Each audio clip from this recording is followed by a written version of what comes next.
Good morning. Despite appearances, I am still Reverend Brian Ferguson. I use the pronouns he, him, his, and elf.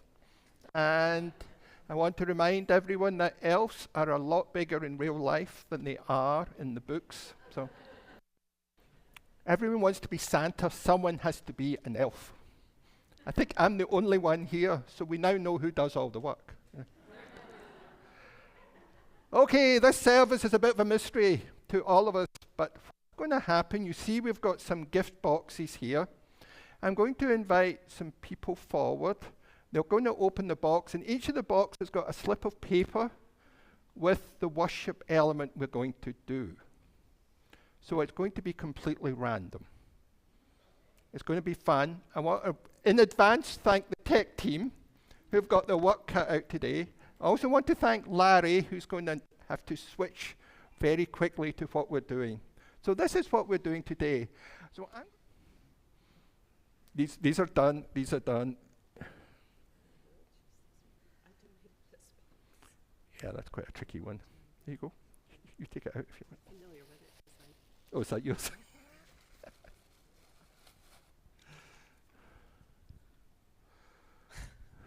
Number 19, joke, Reverend Brian Ferguson.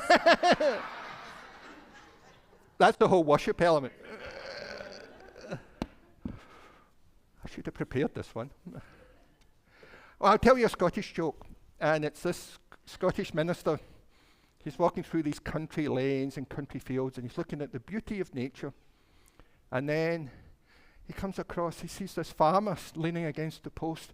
The farmer's kind of, grubby and sweaty. He's been working hard, tending the field. And the minister goes up to him and says, you and God have done a beautiful job in taking care of this field. And the farmer said, well, thank you. You should have seen the mess it was when God was working on it by himself.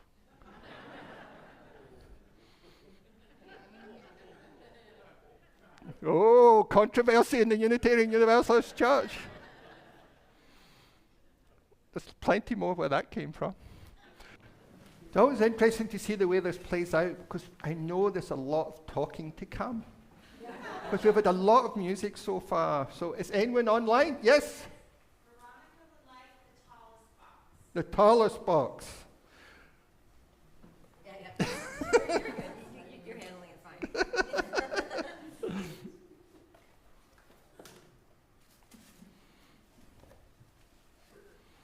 Thank you, Veronica, and thank you to all of those who are online. Barbie Laderman-Jones is going to do a reflection, number 23. Number 23.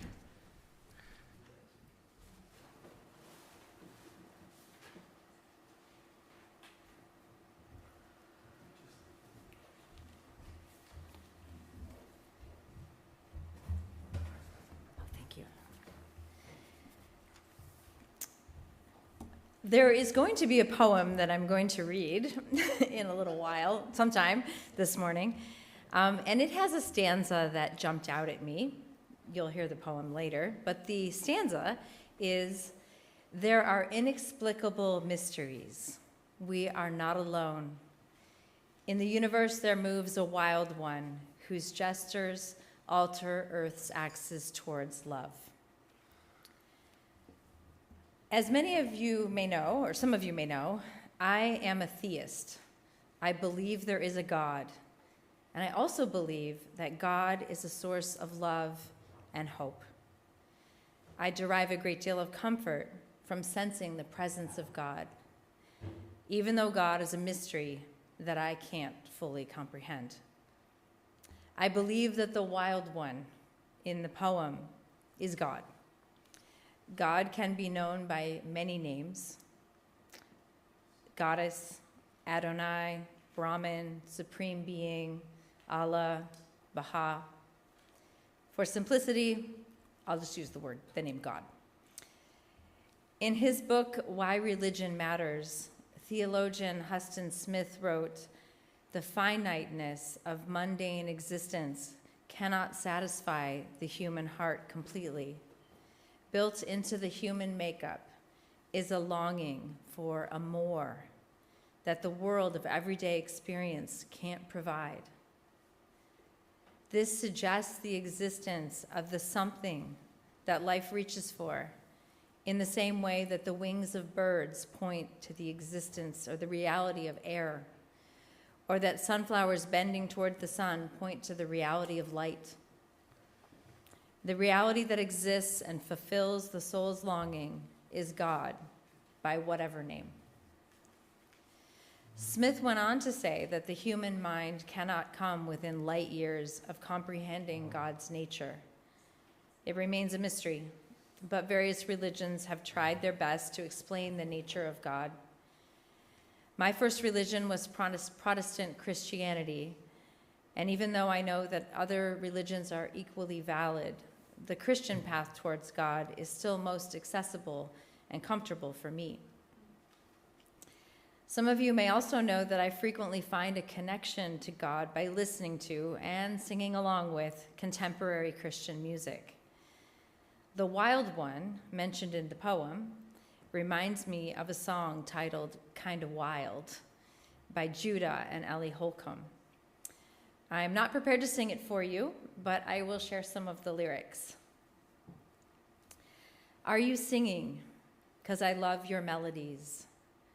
Are you dancing, wrapping your arms around me? Are you laughing? 'Cause I like to make you smile. Is it just a whisper? 'Cause that tends to be your style. Are you moving like the wind blows through the trees? Maybe all you're asking is just to slow it down and breathe. I've been chasing something I can't see. When I keep waiting, all this time you've been here right beside me. I find these lyrics really meaningful because they describe the constant presence of a loving God. The main message of the song is that God's love, if we'll just notice it, is kind of wild. Although it's a Christian song, it doesn't include any reference to the Bible or Christian doctrine. It could be about God called by any name. Obviously, my reading of the lyrics alone, without the beauty of the music that goes with them, doesn't convey the full nature of the song. The ethereal notes, the driving beat, and the sweeping chorus make it not just a song, but a prayer for me. A prayer that I can sing along with and dance to. The song includes human-like characteristics of God, such as arms, and the ability to sing, dance, laugh, and whisper. I believe that these are human attempts to imagine and describe the nature of God, but I know that it really can't be done. In contrast to that, I'd like to close with a quote from Dr. Barbara Brown Taylor, an Episcopal priest, professor, author, and theologian. She says, "When I use the word God, I do not envision a large person with 2 arms, 2 legs, a nose, and 2 eyes. I envision instead some presence so beyond my being, a presence that both knows the stars by name and knows me by name as well, that is not here to be useful to me, that is not here to give me things, as much as to ask me to give myself away for love. To ask me to give myself away for love. When I say I believe in God, I mean I trust. I trust in the goodness of life, of being. I trust that beyond all reason. I trust that with my life. And that's what I mean by God."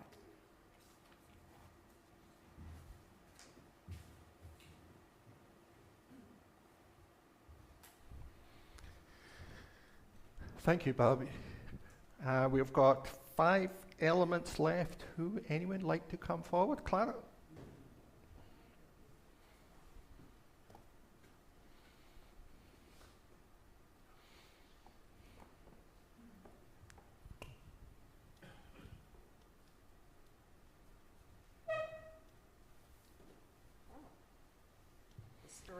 We need another mic. This one's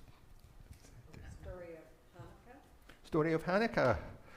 Okay, thank you. It's the story of Hanukkah, number 21, and it's me. Thank you for that. We're going to use the blue mic from now on. Liz, thank you.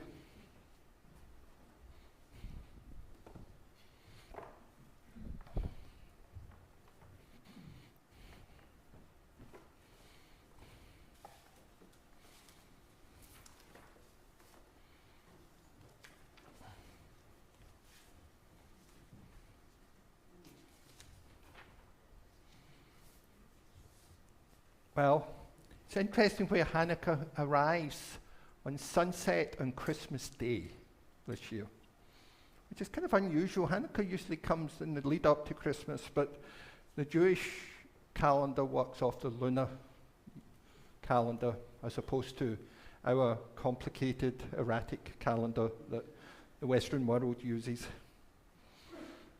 And Hanukkah has become more popular recently, but the original idea of Hanukkah was it celebrates the recovery of Jerusalem and the rededication of the Jewish temple in Jerusalem. And it goes back to 2,200 years ago, where basically the Maccabee group tribe took over, or basically resisted the Greeks who had destroyed the temple, and it's about the rededication of the temple. And there's a miracle associated with Hanukkah around. They lit a candle and they only had enough oil for 1 day, but the ceremony required it last for 8 days. And for some miraculous reason, the oil lasted 8 days, so the temple was officially rededicated. And Hanukkah in the Jewish language actually means rededication. I like that idea of rededication. What would it mean for each of us to rededicate our soul, rededicate our spirit, rededicate ourselves to commit to those values of love, compassion, care, and justice? That idea of rededication is a powerful idea, and it's not coincidental because, when you think about how often do we do that through the somewhat superficial idea of the New Year's resolution. All the things we say we want to do, like get fit, drink less, eat less sugar, stop coffee, stop tea, all the fun stuff, really. For some reason we feel we have to give up all the fun stuff. Of course, gym memberships skyrocket in January and plummet in March, which seems to be the cycle that we go through. But the idea of Hanukkah being a rededication is interesting. And I actually think there's two miracles associated with Hanukkah. There's definitely the oil lasted 8 days, and how that happened, that's the mystery. But the hope and the faith of the person that lit the candle, knowing there wasn't enough oil. There's a lot of hope in that. That idea that I know there's not enough, but I'm going to light the candle anyway. And to me, that's the faith. And it's that play-off which Barbie just beautifully talked about in her reflection about the mystery of faith. And the idea of the mystery was, why did the candle, which only had enough oil, last for 8 days? And faith is that action of lighting the candle, that hope against hopelessness. And one of the things when the Jews light the candle at the menorah, the idea is a public declaration of their faith, not dissimilar to what Barbie just did around her claiming and owning the mystery of God, her theist belief. And what they do is, once they light the menorah, the idea is to place it in the window to let people know it's a public declaration of their faith. So that's the history of a little bit of Hanukkah, and it's become more popular in contemporary Jewish culture because it often coincides with Christmas. And it's quite a powerful idea. So I invite you, when you relight the chalice, or when you light a candle, think, what would you like to rededicate yourself to? What would you like to rededicate your spirit, your soul, highest hopes to? Because I think that can be quite a powerful message for Hanukkah. So I'd like to invite whoever's online would like to choose the next gift. There's only 4 left, but I'm sure they're the best elements. There's a purple, there's a green one, there's a purple, 2 purple and green, a big and a large one, and there's a Sundance box. Julie Becker would like the small one on the right. Yeah. I do feel like the claw going down.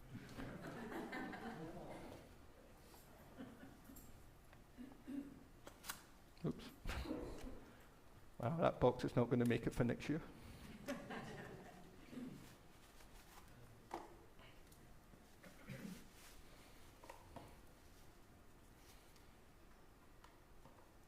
Number 24, a reflection from me. I knew my stuff was all getting backloaded there.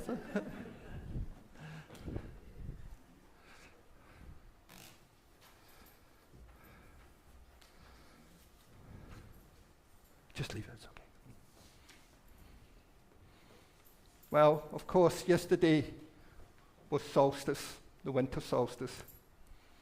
And the theme is mystery, and the theme for the month, or the theme for the service is mystery, and the theme for the month is presence. So what does it mean, the presence of mystery? Now, the winter solstice is not a hard time for me to find mystery. Because growing up in Scotland, the mystery for me was the sun. We never saw the sun, unless we went on holiday to Spain or Italy, and then we'd see the sun. So when I first moved to California, and I was actually working, I came here from work, I kept thinking I was on vacation.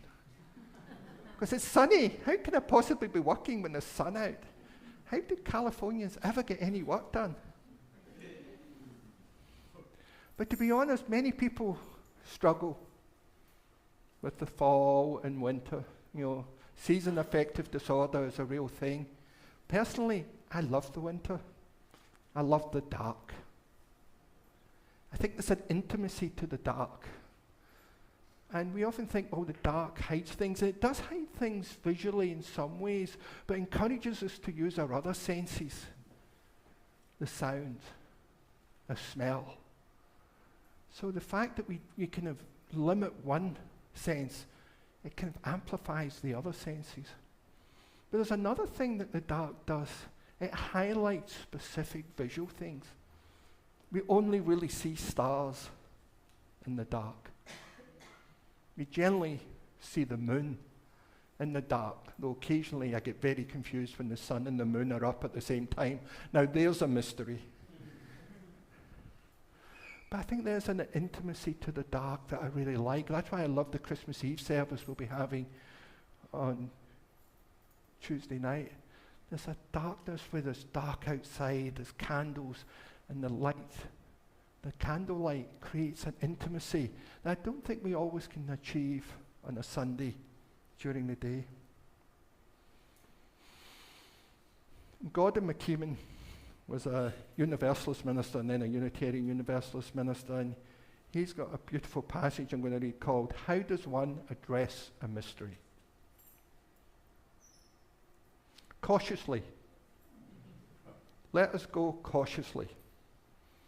Then to the end of our certainty, to the boundary of all we know, to the rim of uncertainty, to the perimeter of the unknown which surrounds us. Reverently. Let us go with a sense of awe, a feeling of approaching the powerful holy, whose lightning slashes the sky, whose persistence splits concrete with green sprouts, whose miracles are present in every place and moment. Hopefully, out of our need for wholeness in our lives, the reconciliation of mind and heart, the conjunction of reason and passion, the intersection of the timeless with time. Quietly, for no words will explain the inarticulate or summon the presence that is always present in our absence. But what shall I say? anything. Any anger, any hope, any fear, any joy, any request, any word that comes from the depth of being addressed to being itself. Or perhaps nothing. No complaint, no request, no entreaty, no thanksgiving, no praise, no blame, no pretense of knowing or not knowing. Simply be in the intimate presence of mystery, unashamed, unadorned, unafraid, and at the end say, Amen. So I invite, those are the words of God in McKeeman. I invite you to think, do you spend more time treating life as a problem to be solved, a game to be won, a struggle to be survived, or a mystery to be lived?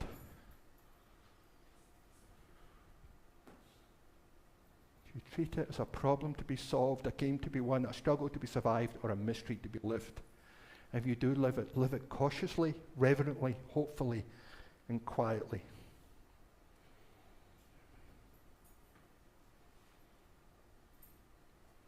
And I think what mystery really encourages us is to look at life with humility. We do not know everything. We have not got all the answers.